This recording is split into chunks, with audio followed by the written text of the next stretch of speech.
പറഞ്ഞോ. സ്റ്റാർട്ട്. ചേട്ടാ വീടല്ലേ? ഈ വെള്ളച്ചാട്ടത്തിന്റെ പേരാണ് കക്കയം ഉരക്കുഴി വെള്ളച്ചാട്ടം. ഉരക്കുഴി എന്ന് പേര് വരാൻ കാരണം നൂറ്റാണ്ടുകൾക്ക് മുമ്പേ വെള്ളം വന്ന് ചാടി ചാടി ചാടി ചാടി പാറയ്ക്കെല്ലാം താഴ്ത്ത് ഉരുള് പോലെ പൊട്ടാം.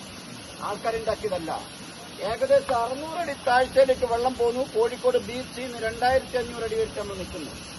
ഈ വെള്ളം താഴോട്ടേക്ക് പതിച്ചു കഴിഞ്ഞാൽ പാറയുടെ മോളിക്കൂടിയല്ല ആദ്യം വെള്ളം ഒഴുകുന്നത്. ഇപ്പം നമ്മൾ പറഞ്ഞ ഉരുള് പോലെ പാട പൊത്തിക്കൂടി ഇടുമ്പോൾ ഇത് പല ഭാഗത്ത് പോകുന്നത്, നേരിട്ട് പോകല്ല. അതിന് ഉദാഹരണം മാത്രമാണ് ഏറ്റവും താഴ്ഭാഗത്ത് വളവിന്റെ ഇടക്കണം. ഈ കാണാം ഇടത്തുനിന്ന് വലത്തോട്ടുള്ള പടവല ഒഴുകുന്നു. പാറയുടെ മോളിക്കൂടി അധികം വെള്ളം ഒഴുകി പോകുന്നില്ല. കേരളത്തിലെ ഏത് ടൂറിസ്റ്റ് പ്ലേസിൽ പോയാലും പാറയുടെ മോളിക്കൂടി അധികം വെള്ളം ഒഴുകി. ഇവിടെ പാടെ പൊത്തിക്കൂടെ പോയിട്ട് ഇത് പല ഭാഗത്ത് പൊതുന്നുകൊണ്ട് ഏതെങ്കിലും ഒരു വിനോദസഞ്ചാരി മഴക്കാലത്തോ വേനൽക്കാലത്തോ ഇവിടെ കണ്ടുകൊണ്ടിരിക്കുമ്പോൾ എന്തെങ്കിലും സാഹചര്യത്തിൽ അപകടത്തിൽപ്പെട്ട് കക്കയും മുരക്കുഴി വെള്ളച്ചാട്ടത്തിലേക്ക് വീണുപോയാൽ പോയി കൂടെ കാണാൻ വന്നയാൾ തിരിച്ചു വെക്കൂല. കേരളത്തിലെ ഏത് തരത്തിലില്ലാത്ത ടൂറിസ്റ്റ് പ്ലേസ് എന്നറിയപ്പെടുന്നു. പക്ഷെ അപകടങ്ങൾ സംഭവിക്കാമെന്ന് പറഞ്ഞാൽ 5 മണി വരെ നിയന്ത്രിക്കാനും പറഞ്ഞു കൊടുക്കാനും ഗൈഡുമാരിവിടെ നിൽക്കുന്നതുകൊണ്ട് ഇതുവരെയും ഒരു വിനോദസഞ്ചാരി അപകടത്തിൽപ്പെടുന്നു. പക്ഷെ വെള്ളച്ചാട്ടം പുറലോകം അറിയപ്പെടാൻ തുടങ്ങിയത് അടിയന്തരാവസ്ഥക്കാലത്ത് കക്കയം ക്യാമ്പിൽ നിന്ന് പോലീസുകാർ ഉരുട്ടിക്കൊണ്ട് എഞ്ചിനീയർ വിചാരിച്ച് സഖാവ് രാജന്റെ ബോഡി കൊണ്ടിരുന്ന സ്ഥലം നിങ്ങൾ കേൾക്കുന്ന പോലെ ഞങ്ങൾ കേൾക്കുന്നു. കേട്ടുകളിൽ മാത്രമേ ഉള്ളൂ.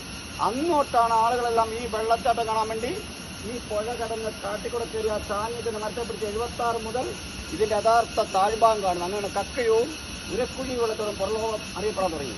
ഈ വെള്ളം ഇപ്പോൾ ഒഴുകി പോകുന്ന കൊണ്ടെന്ന് വെച്ചാൽ നിങ്ങൾ വരുമ്പോൾ കരിയാത്തുംപാറ തോണിക്കിടന്ന ടൂറിസ്റ്റ് പ്ലേസ് ഉണ്ട്. ആ ടൂറിസ്റ്റ് പ്ലേസിലേക്ക് പോകുന്ന വെള്ളം ഇതാണ്. ഇതിന്റെ അടിഭാഗത്ത് ഒരു വിനോദസഞ്ചാരി എത്തണമെന്ന് ആഗ്രഹിച്ചിരുന്നാൽ എത്തണമെങ്കിൽ കരിയാത്തുംപാറയിൽ നിന്ന് 3.5 കിലോമീറ്റർ പുഴയിൽ കൂടെ മാത്രം വേനൽക്കാലത്ത് അതിസാഹസികമായ രീതിയിൽ പാറക്കൂടെ കയറ് ഉപയോഗിച്ച് കയറിയെന്നാൽ മാത്രമേ ഇതിന്റെ അടിഭാഗം നമുക്ക് എത്താനൊക്കുള്ളൂ. അങ്ങനെ എത്തിക്കഴിഞ്ഞൊരു വിനോദസഞ്ചാരി മുകളിലോട്ട് നോക്കി നിന്നാൽ ഈ വെള്ളച്ചാട്ടം മുകളിൽ നിന്നും താഴോട്ടേക്ക് പതിക്കുന്ന കാണത്തില്ല. പാടെ പൊത്തിക്കൂടിയല്ല വെള്ളം പോകുന്നത്. അതുകൊണ്ടാണ് ഈ വെള്ളച്ചാട്ടത്തിന് വേറൊരു പേരും കൂടെ വരാൻ പോവാണ്. കേരളത്തിലെ ടൂറിസ്റ്റ് പ്ലേസുകളിൽ മുകളിൽ നിന്നും താഴോട്ടേക്ക് മാത്രം കാണുന്ന വെള്ളച്ചാട്ടം. നമ്മൾ അരിപ്പാറ, സൂചിപ്പാറ, തുഷാരഗിരി, അതിരപ്പള്ളിയെല്ലാം പോയിട്ടുണ്ടെങ്കിൽ അതിന്റെ താഴ്ഭാഗത്ത് നിന്ന് മോളിൽ നിന്ന് ആഞ്ഞ് പതിക്കുന്നതാണ്. ഇത് കാണില്ല. ഇത് തൂക്കുപാറുണ്ട്. നമുക്ക് ആ പാർട്ട ഇതിന്റെ യഥാർത്ഥ കുടിയെല്ലാം കാണാം. പക്ഷെ പൊളിഞ്ഞു പോകാൻ കാരണം 2018 പ്രളയത്തിൽ കക്ക അണക്കെട്ട് തുറന്നു കിട്ടും. കാട്ടിലെ വെള്ളങ്ങൾ കൂടി പാലം മൂടി ഒന്ന് വെള്ളം കഴിയും 3 ദിവസം. പിന്നെയാണ് കണ്ടുവരുന്നത്. വേറെ പ്രത്യേകമാണ് ഇന്ത്യയിലെ ടൂറിസ്റ്റ് പ്ലേസുകളിൽ ഒരു മനുഷ്യന്റെ മുഖച്ചാട പറകൾ മാത്രം കൊടുക്കുക. നെറ്റി, കണ്ണ്, മൂക്ക്, വായു തള്ളിയിരിക്കുന്ന പാറ. ഇരുട്ടായി കഴിഞ്ഞാൽ ആന കാട്ടുപോത്തിന്റെ സെന്ററാണ്. റേഞ്ച് ഇല്ലാത്തതുകൊണ്ട് വിനോദസഞ്ചാരികളെ 5 മണി വരെ മാത്രം നിർത്തുള്ളൂ. 10 കിലോമീറ്റർ തലയാട് കീടിക്കുഴി, 18 അടിവാരം, 31 ലക്കടി, 33 പടിഞ്ഞാത്ര ബാണാസുര സാഗർ. ബാണാസുര സാഗറിന് വെള്ളം തന്നിട്ട് കക്ക അണക്കെട്ട് വരും. കക്ക അണക്കെട്ട് വന്നിട്ട് പെരുണാമൂഴി അണക്കെട്ടിലേക്ക് ഇതിലെ പോകും.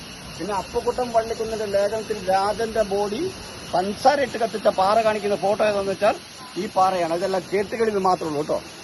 ഓക്കെ, ഏകദേശം കാര്യങ്ങൾ മനസ്സിലായില്ലേ? നമുക്ക് പ്ലേസ് ആണ്. Thank you very much.